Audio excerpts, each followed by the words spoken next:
will include the recruitment of 10,000 extension officers. You've heard all of this information now. Let's try and make sense of it with a director of the Land Reform Restitution Division at Werkmans Attorneys, and that's Bulelwa Mabasa.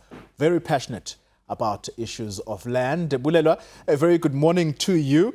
Just listening to all of the elements I've touched on in that intro, and then you couple that with the Land Bank receiving a 7 billion rand support from the Finance Minister, which he says it has been allocated to the bank.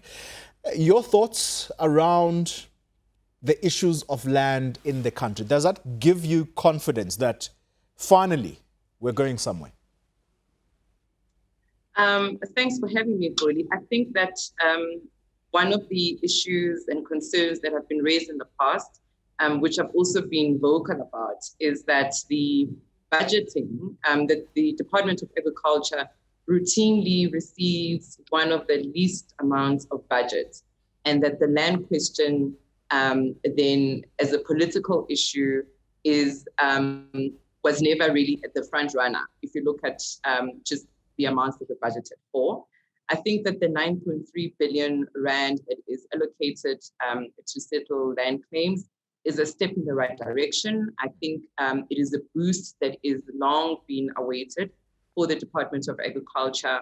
I think that the 7 billion rand allocation for the land bank is significant, especially if we see the land bank as a critical stakeholder to improve and support agricultural, farming enterprises throughout the supply chain, from emerging farmers and beyond. And the restitution claims, we know that the diagnosis on why those claims have not worked is because there has not been sufficient post-settlement support.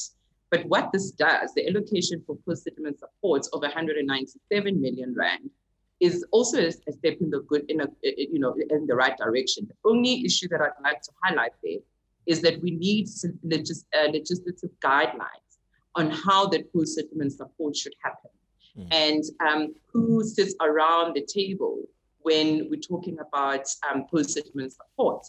The issue that has dogged the process in the past is that communities have not been taken as important and meaningful stakeholders when decisions are made around what's going to happen with the land post-settlement, And also another thing that begs the question is the fact that communities are beholden to communal tenure systems, which means that if a community gets land, suddenly you have land that's owned by thousands of people, and decisions around what ought to happen become complex, and they are a fertile ground for conflict. Yeah. So what that means is that sorry, Chloe, I know do you want to ask or comment? No, go on. I don't want to have a monologue, but so the point I'm making is the critical issue is to address the issue of tenure, because communities, Black people in rural areas and urban tenure and in urban settings don't have the autonomy that attaches to owning land, because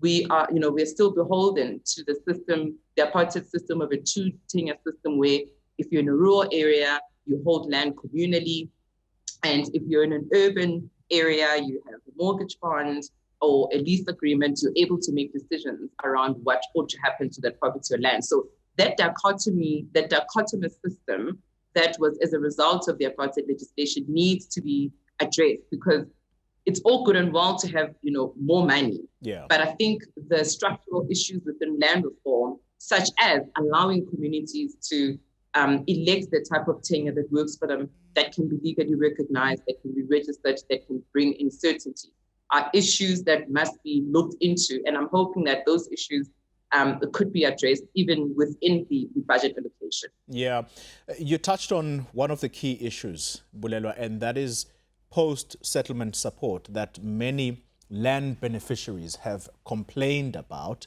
to say they don't get support, but also inside there is the issue of corruption. I want to touch on it when we close. For now, let's look at what the ANC resolved in its 2017 conference in Nasrec, and that was to back expropriation of land without compensation as a way to accelerate the land reform issues in order to address the skewed ownership patterns. That process now is before Parliament's ad hoc committee, which is looking at a bill that hopefully will be tabled on the proposed amendments. This morning, I spoke to the DG of Treasury, and I asked him about why it is then that less money has been allocated towards land expropriation. And he spoke about memos that have got to go before cabinet and what have you. Does that give you hope still that this element of land redress is also getting much needed attention? I think the first thing to point out is that the constitutional amendment in terms of administrative and constitutional law is what should inform the content of the expropriation bill. So the situation that we currently find ourselves is that we have two processes that are running parallel, which actually should be informed by the constitutional amendment. So ideally, the constitutional amendment should have been disposed of first, then that would then deal with the detail that is needed in the expropriation bill. So now we have an expropriation bill where the comments around that bill are closing on the 28th of February. So if you like, it's almost like putting the cart before the horse. And the constitutional process that's happening in Parliament is a separate process. And that one, there's no certainty about when that's going to finish, because all the parties, or rather 2/3 of the parties in Parliament must agree on the wording of that Section 25 amendment. And as you know, we have philosophical differences about what expropriation should look amongst the political parties themselves. So there's no certainty as to whether or not there will be the same view around that particular wording. And yet you also now have this expropriation bill that is seeking to to address circumstances under which zero compensation should be paid.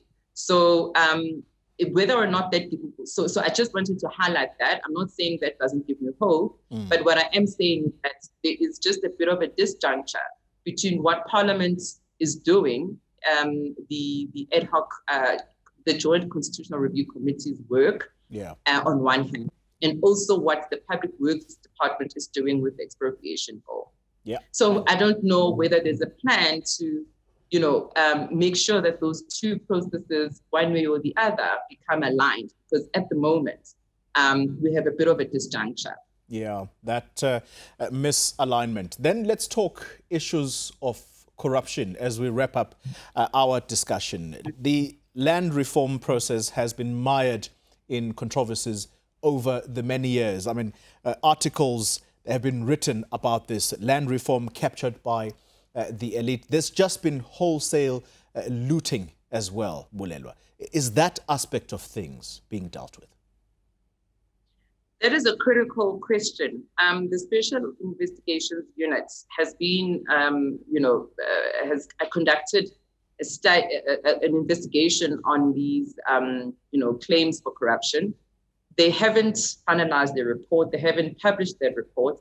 I think it's important that that report is prioritized, especially when we're seeing issues around the increased budget allocation, so that we make sure that there's no seepages, that there aren't any, cases that are fertile for corruption. And speaking of that, I mean, you also have legislative lacunas that make it very fertile for corruption to thrive, because even when, with things like providing land for farmers and so forth, the department just relies on its internal policies. And what commentators, including myself, have been really advocating for is that we need legislation that is clear, that will become transparent in terms of what land is provided to who and for what purpose, and to have monitoring and evaluation systems that go with that as well. So that's where, in my view, we should be elevating the issues around transparency and the legislation around there. For example, we've, as part of the Presidential Advisory Land Reform Panel, we also recommended a redistribution bill that will make it clear and transparent to South Africans in terms of who's prioritized for land and who are those beneficiaries and what processes happen. So I think that the fact that these internal policies that government is relying on is precisely what feeds into issues around corruption. There's got to be much wider and more transparency on those projects. Bulelwa Mabasa, thank you very much for your time. Very passionate about issues of land, and can I say congratulations to you on publishing your book, Land in South Africa, Contested Meanings and Nation Formation. That book released yesterday, am I correct? Yes, absolutely. And the Minister, Honorable Minister Tito Mboweni, was gracious enough to give a keynote, and I'm hoping that the recommendations and work that is contained in this book will grab the interest of not only politicians but every South African must care about the land question in South Africa. Thank you very much for your time and your insights, always valuable.